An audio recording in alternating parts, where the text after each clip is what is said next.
Seja muito bem-vindo ao Mundo Lab to Lab Pardini. Eu me chamo Yuri e hoje vou conversar com o Dr. Celso Granato, médico infectologista e também patologista clínico aqui do Grupo Fleury. Dr. Celso, obrigado por ter aceito o nosso convite. Para mim é uma felicidade pessoal e profissional aqui, uma realização conversar com o senhor. Eu, como biomédico também, fico feliz em conversar com um profissional de renome como o senhor é, e representa tão bem a nossa marca, né, o nosso Grupo Fleury, nessas causas da área da saúde aqui no nosso Brasil.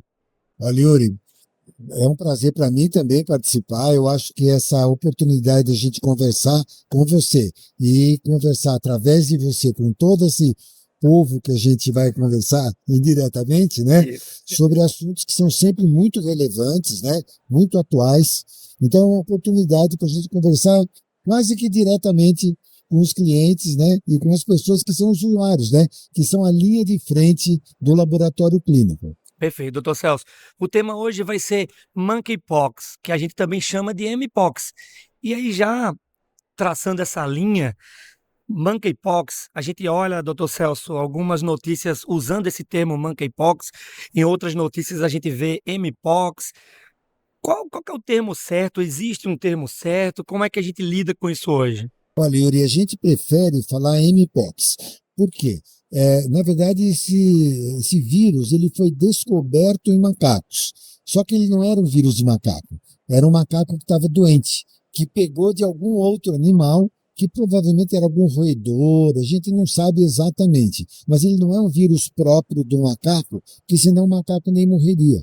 E o macaco morre dessa doença, né? Então a gente prefere falar Mpox, porque senão vai ter gente matando os coitados do macaco que não tem nada a ver com a história. Eles são tão vítimas como a gente, né? Então a gente prefere popularizar esse termo Mpox, né? Sensacional, é uma curiosidade, eu não sabia, tá? Doutor Celso, a Mpox é uma doença causada por vírus, né? Que também já foi chamada, já foi, como o senhor já explicou, a relação com o macaco de varíola do macaco. Como é que essa doença se apresenta hoje, os principais sintomas, quais são as características clínicas, por exemplo, que um paciente infectado apresentam? Então, olha, há mais ou menos 50 anos a gente ainda tinha varíola, inclusive aqui no Brasil, né? Felizmente a gente conseguiu, através da vacinação, acabar com a varíola, que era uma doença muito grave, né? Mas ficou essa assim chamada varíola do macaco, ou então Mpox, né? E essa doença ficou restrita durante muitos anos à África. Então só tinha praticamente no Congo, né? Mas ao longo do tempo, esse vírus começou a se disseminar. Tanto é que há 2 anos atrás a gente teve um surto no mundo inteiro, inclusive aqui no Brasil. No nosso laboratório a gente teve quase 10 mil casos em 2022, né? Aí novamente o pessoal vacinou uma parte da população, outra parte foi tratada e a doença deixou de ser tão importante assim. Mas a gente nunca deixou de ter Mpox no Brasil de 2022 para cá, só que era pouco. A gente tinha 5, 7 casos por mês, o que em laboratórios grandes, como o Pardini, como o Fleury, é pouco, mas não deixamos de ter, né? Entendi. Agora, na África, esse vírus sofreu uma mutação, e talvez até por causa dessa mutação, ele começou a espalhar novamente. Tanto é que a Organização Mundial de Saúde mandou um alerta, não porque tivesse uma pandemia, né? Desculpe, mas porque ele estava se espalhando para países próximos, para Burundi, Uganda, Ruanda, África do Sul. Então existia o risco dele se espalhar para o resto do mundo. E dessa forma, as pessoas estando avisadas, podem começar a se preparar, montar uma infraestrutura para enfrentar uma nova epidemia, talvez, que ainda não chegou, felizmente, mas que tem o risco de chegar. Entendi. Eu lembro bem, em 2022, o assunto Mpox ficou em alta. A gente teve um pico de casos. Depois, como o senhor falou, houve um controle, certo? Mas nunca deixou de ter. Isso. O momento atual é um momento que a gente está dando uma atenção para essa doença de novo. Então, seria essa mutação que aconteceu possivelmente na África, que está trazendo, então, uma quantidade maior, está trazendo à tona de novo uma quantidade de Exatamente, é isso que está acontecendo, né? E a gente, por enquanto, não está vendo esses casos novos, né, com essa mutação ainda no Brasil. A gente tem procurado, por enquanto, não achamos, né?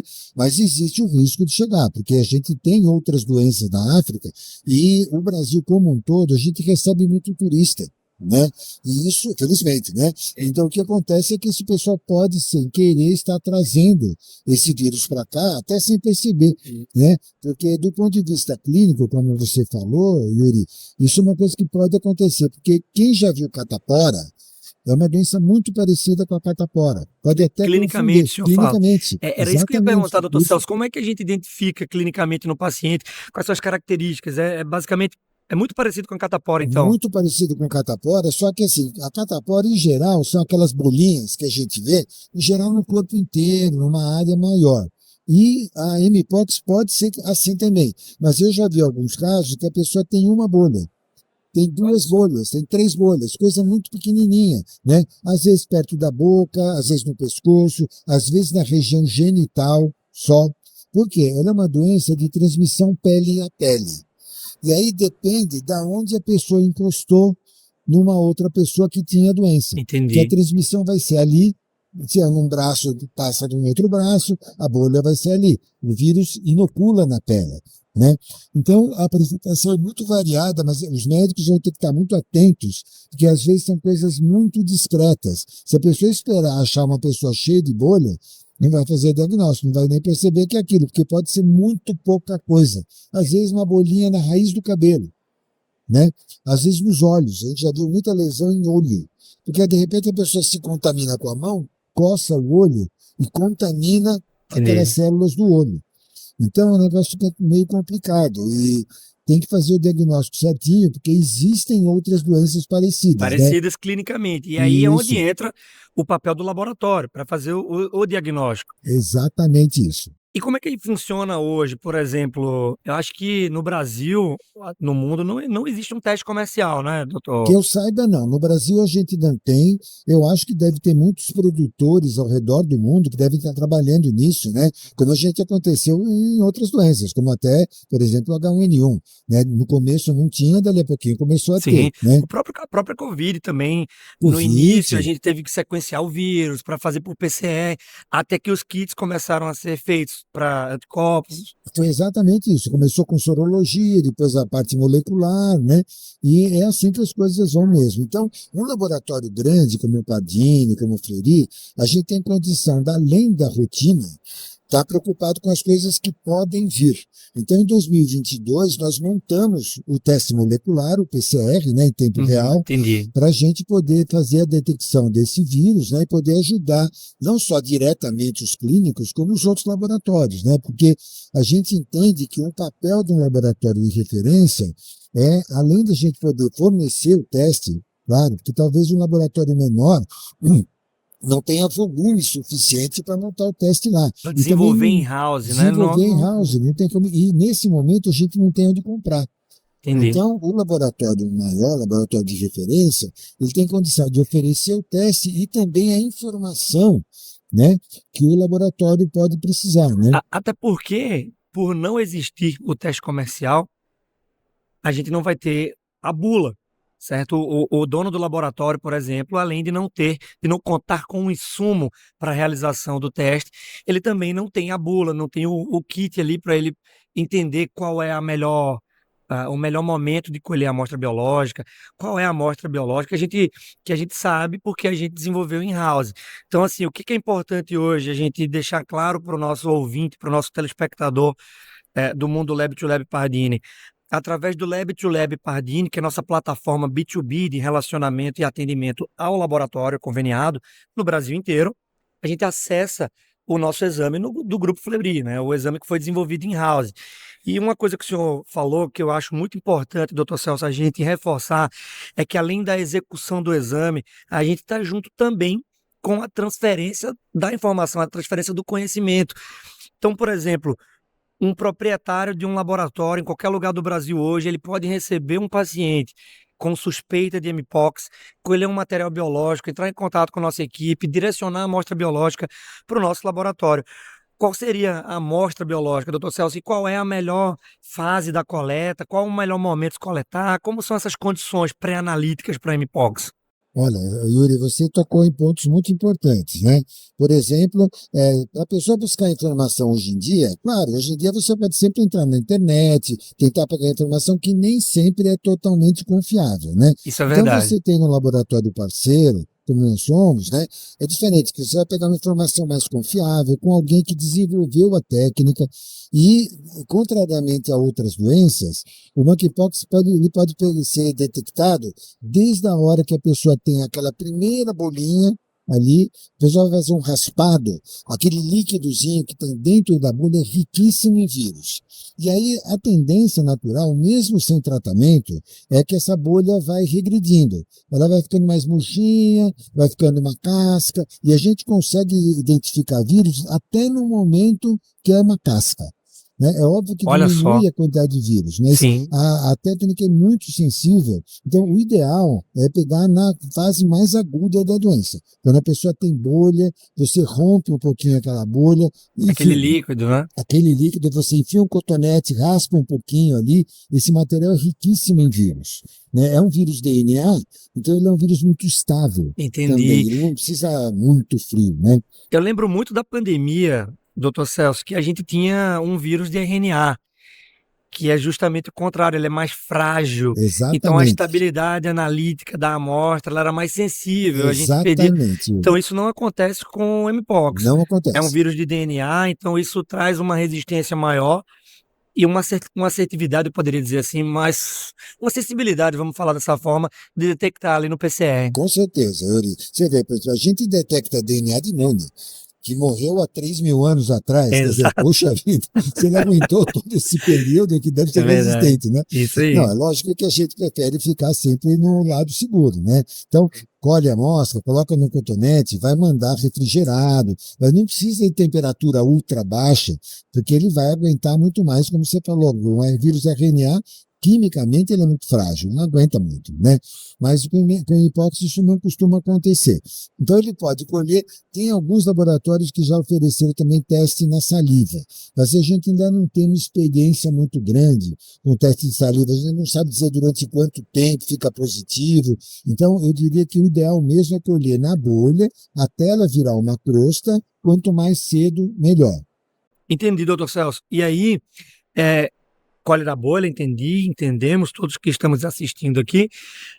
Agora fica mais a questão da viremia, a quantidade de vírus ali presente na amostra. Então, pelo que eu entendi, a fase aguda é quando a bolha está ali Exatamente, muito cheia de muito vírus, cheia bem de no começo. vírus. Depois a resposta imune da pessoa vai começar a funcionar, ele começa a controlar, né? O risco que tem aí também ao longo do tempo, Yuri, é que como esse material dentro da bolha é muito rico, é muita proteína, e a gente tem um monte de bactérias na nossa pele, estafilococcus, streptococcus, de repente você tem uma contaminação secundária da bolha. Então, quando a pessoa morre, muitas vezes acontece isso, né? A gente tem visto muito casos de pessoas que convivem com HIV, mesmo sob tratamento, mas às vezes eles não têm uma imunidade ainda muito boa, né? Então ele pode pegar uma infecção bacteriana secundária, entrar numa septicemia e pode vir a falecer por causa disso. Então tem mortes, né? Não obrigatoriamente decorrente da Mpox, pode acontecer, mas mais frequentemente é de uma infecção bacteriana secundária. E, doutor Celso, voltando aqui para diagnóstico, a gente tem o PCR, sorologia ainda não. Ainda não está disponível. Não está disponível, já evoluiu bastante, mas tudo numa escala pequena. Então, por exemplo, existe vacina para monkeypox? Existe. Existe tratamento para monkeypox? Existe. Só que são em escalas muito pequenas, porque nunca ninguém imaginou que isso ia virar uma coisa de grandes proporções. Pode ser até que nem venha a se transformar numa grande preocupação, mas por enquanto a gente tem que admitir que isso é possível. Né? Então, o Brasil mesmo já comprou, através do Ministério da Saúde, vacinas, mas uma quantidade pequena. Certamente não vai dar para vacinar um número grande nem de pessoas dos grupamentos mais vulneráveis, né? Entendi. Doutor Celso, então hoje o laboratório de qualquer lugar do Brasil, através do Lab to Lab Pardini, ele conta com nossa expertise técnica, conta com a nossa área produtiva, com o teste desenvolvido in-house, que é o nosso PCR para Mpox. E aqui, para a gente encerrar o nosso episódio de hoje, eu queria agradecer ao senhor pela participação, está sempre à disposição da nossa equipe para compartilhar conhecimento, tanto comigo quanto com a nossa equipe e também os laboratórios conveniados espalhados pelo Brasil. O senhor teria algum recado para dar para esses parceiros em relação à nossa parceria? O que é que o senhor teria a dizer? Basicamente, Yuri, conte conosco. Né? Quando vocês precisarem, tiverem uma dúvida, em qualquer área do laboratório. Na minha área específica de doenças infecciosas, terei o maior prazer de transmitir as informações que a gente souber, tá atualizando sempre as pessoas, mas eu tenho certeza que o grupo Fleury e Pardini, como um todo, vai estar sempre à disposição para qualquer área do laboratório, porque essa é a nossa missão. É isso aí, doutor Celso. Muito obrigado. Se você gostou desse episódio e quer assistir mais conteúdo, segue a gente, se inscreve no nosso canal que vem mais novidades por aí.